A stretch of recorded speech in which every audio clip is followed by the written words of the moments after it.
নমস্কার। আজ একটা অঙ্ক নিয়ে সংখ্যাটা বলেছে রহিম ও তার কাকুর বয়সের পার্থক্য 30 বছর।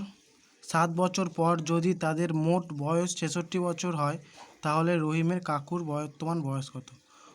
আনসার হবে 41। অঙ্কটা বলে রাখি তোমরা আমার হোয়াটসঅ্যাপ ও টেলিগ্রাম চ্যানেল জয়েন করতে পারো, যেখানে প্র্যাকটিস এবং মক টেস্ট দেওয়া হয়, যার লিঙ্ক অঙ্কের ডিসক্রিপশনে দেওয়া থাকবে। তাহলে এখানে কি তাদের বর্তমান বয়সের পার্থক্য মানে বিয়োগফল বলেছে 30। 7 বছর পর তাদের বয়সের সমষ্টি মানে কি বলে 7 বছর মোট বয়স মানে সমষ্টি মানে যোগফল 66 বছর। তাহলে বর্তমান তাদের বয়সের সমষ্টি কত হবে?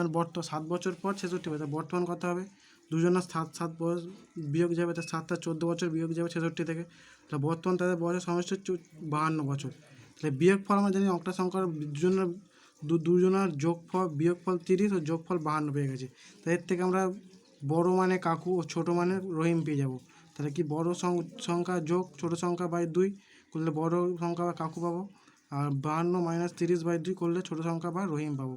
তাহলে কি 82/2 41 কাকুর বয়স ও রহিমের বয়স 22/2 11।